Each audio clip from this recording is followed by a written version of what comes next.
Alrighty, hey guys, welcome back to another pretty much update video. The beta 1.4 patch just came out. They dropped the 1.3 hotfix yesterday. I made a video on it, and they just decided to drop a huge patch on us today. But pretty much, I'm going to be going over it, giving you my thoughts and my opinions, and also information that I know that can help you, right? I have a script. It's on the screen right now. It's going to be also in the description, like always, for you guys to, check it out or translate whatever you guys need to do. But yeah, let's get straight into it. So the patch itself, okay, so first, the main patch for the game, it's been moved to the 1.3 patch. So if you don't touch any settings in your Steam, you're going to be playing the 1.3, right? But you can always opt in to the 1.4 if you would like. I have a video on how to change your beta, what do you call it? Your beta patch, pretty much. I have a video on that. It's going to be in the description if you guys want to, change it to the 1.4. Because if you don't make any changes in Steam, then you will be playing on the 1.3, just letting you know. So you might not see these changes unless you change it yourself, right? But okay, so let's get straight into it. So I'm going to have a link to the 1.3 patch notes and the 1.4 patch notes in the description. But yeah, let's do this. So there was a huge crash that came with the 1.4 patch. But before I made this video, I just got pretty much confirmation that there has been a hotfix, and the crashes that happened when you loaded a save or you started a new game are gone. So we're good. The patch is clean and it's safe now. So the first big change of 1.4, I would say, is there's new map icons for raids, sieges, and battles. Also, new map notifications when a player receives a new fief. So I'm going to show you the map icons for raids, sieges, and battles, and I'm going to show you what they mean. It pretty much makes it so it's a lot easier to see things. So if we go and raid this village real quick, take hostile action, raid the village. That's the new icon for raiding villages. It's this little house on fire, right? Now let's get into a fight real quick. If we can catch them, right? So whenever you decide to have a fight with anybody, or whenever a fight's going on between AI, there should be... It's actually not showing up now, which is very unfortunate. Let's leave this. I guess there is some problems with it, of it not showing up always. But let's see if it does show up. See, this is the one that's supposed to show up, but I guess there are some minor bugs, right? Because there was a raid going on here at the same time. Maybe the game decided to not put one of the notifications in. But as you can see, this is the new, what do you call it? Battle, pretty much, icon. And if we leave this, let's do the siege one as well. Let's go to a castle. That castle's already being sieged. But see, again, like, the AI is supposed to show the icon, but it's not showing. I guess there are bugs that come with this. But if you are to do a siege by yourself, which obviously I'm not going to win this one, but just for example, that is the new siege icon. It is the catapult throwing a rock, right? So those are the new icons. The new notification, I'm not going to include in this video, but I'm pretty sure it's just like a congratulations, you got this, right? Now, let's go to a different save. And in this save, we're going to talk about the other features, right? So the feature that comes after the notifications is the one-handed skill tree. It's pretty much been revamped. And 15 one-handed skill perks have been changed. What do I mean by this? Is if I check right here, a lot of these have been changed here. Like, a lot. That's why when you go back into it, into like your save game, you're going to see that they want you to pick again because a lot of things have been changed. I'm not going to notify you of every single little change, right? Because that will make this video very long. But as you can see, even the first two have been changed. Because I'm pretty sure one of these was 4% more attack or 3 hit points. I'm pretty sure that's what the first two were. But as you can see, they were significantly changed, better description, and overall better changes in my opinion. So that's good. As you can see, they're working on the skills. I'm pretty sure, I thought they were going to do all the skills at once, but that's probably a lot, and that's a big overhaul, right? But what I think is they're going to do the skills individually, which will take longer, but I feel it will give them insight. Like if they change this skill first, right, it will give them insight how it affects other skills, and then they can change the next and the next, right? So I think this is a good way to change skills, and I think the changes they made overall for the one-handed is very good. But yeah, you guys go check it out. In your saves, you're going to have to repick, like I said before, so you're going to have time to pretty much read what they have changed. Now, companions, big one, huge one. So a lot of people are complaining when you make a caravan. I'm pretty sure I don't have a caravan right now. I'm even in the wrong one. But if we go here, whenever you used to make a caravan with, like, let's say a companion that has a very high, trade, they never really increased in trade skill, right? Because they gain no XP for running a caravan. Even though, I'm pretty sure under the trade skill, it says operate caravans give you trade XP, right? So that was one of the main things. So now it actually works. Whenever you have a companion, let's say that doesn't even have a trade skill, if you put them on a caravan, they will slowly gain their trade skill, which is very important. I think that's a great change. Very good change. Okay, now here's another one that they just changed in the hotfix, but I guess they decided to change it again, which is the if we go to Kingdom Policies, this policy right here, it's kind of weird. So in the patch notes, they say that the policy will now grant 0.5 influence per supporter, not noble anymore, but supporter of your clan, right? Pretty much what supporter means is what I think it means is a noble with a very high reputation to the player. I don't know exactly if that's the truth, because I'm pretty sure, as you can see right here, I have 0.3 influence from supporters. I put in parentheses supporters.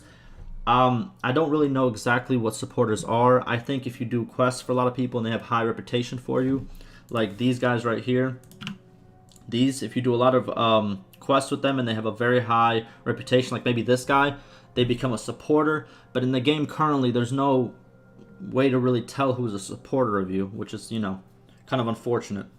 But yeah, that's the change. But here's the problem with the change.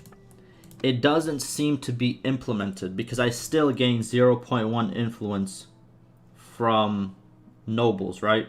Instead of the 0.5 influence per supporter that they say on the patch notes. And I am playing on 1.4. I made sure that I loaded in 1.4. This seems to be broken for me because I'm loading in save games, but I don't know if you start a new game with this patch, if this will be also, changed or not, right?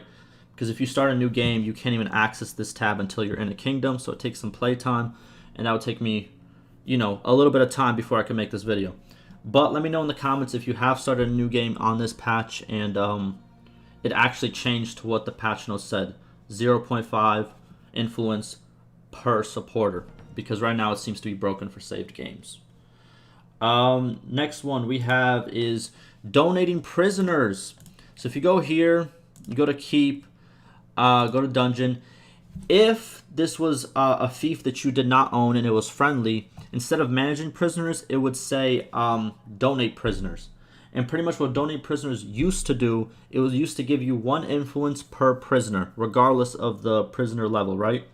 But now it will only give you 1/20th of an influence, or 0.05 influence per prisoner. This is a huge nerf. It pretty much makes donating prisoners kind of useless at this point.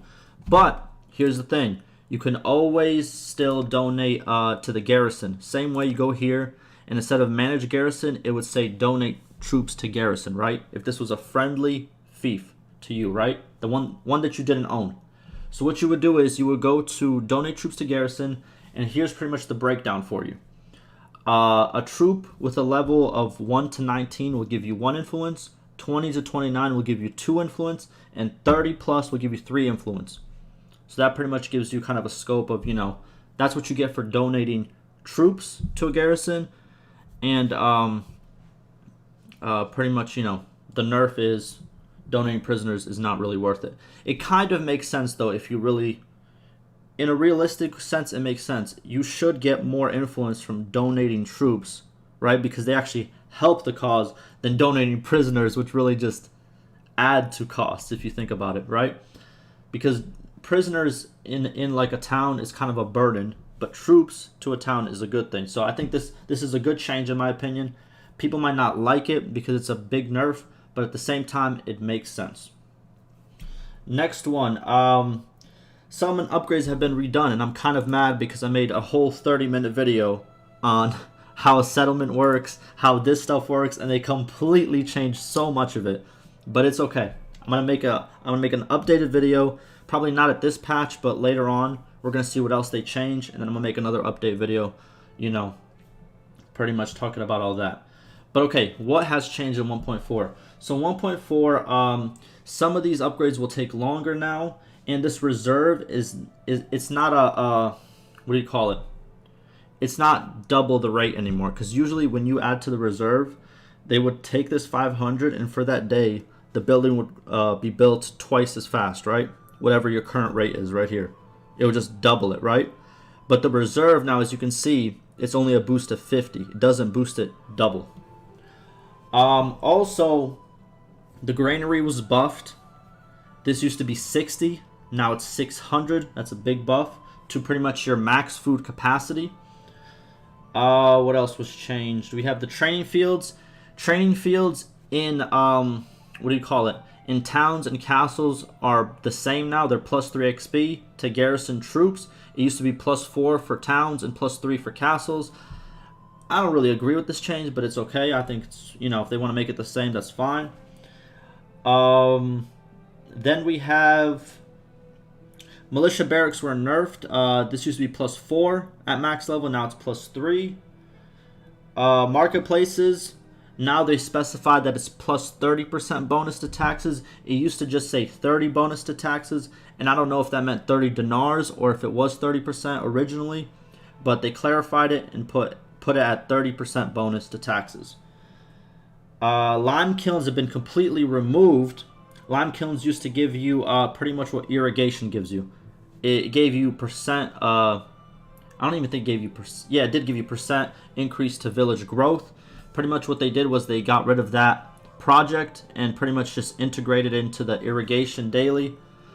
And this brings me to the dailies also. Almost forgot to talk about this. So the daily defaults have been completely buffed, and they also fluctuate based on your town or castle prosperity, which is very cool in my opinion. So as you can see, these used to be a default +1 for each one, as you can see. But now they offer a lot more. There's a huge percentage gain, 17 increase instead of 1, 17 again, and 14 for prosperity, which is crazy. And also what I found out is I went to 2 different towns before I recorded this video, and they were both different.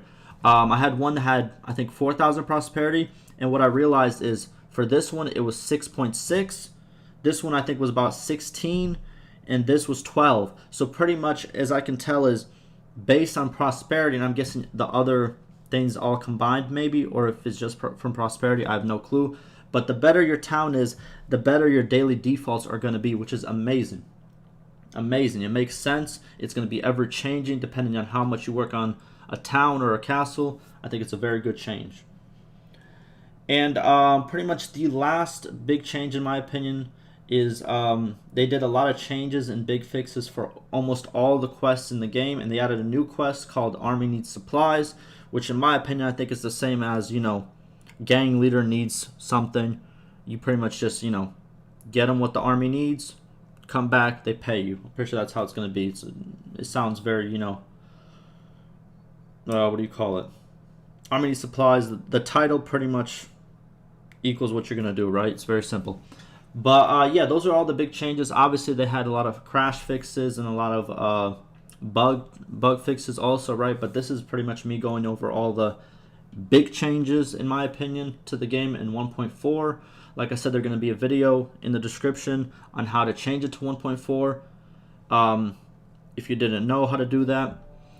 And also, the patch notes and the pretty much the script that I make will also be in the description. So yeah, like always, leave me your questions and stay safe.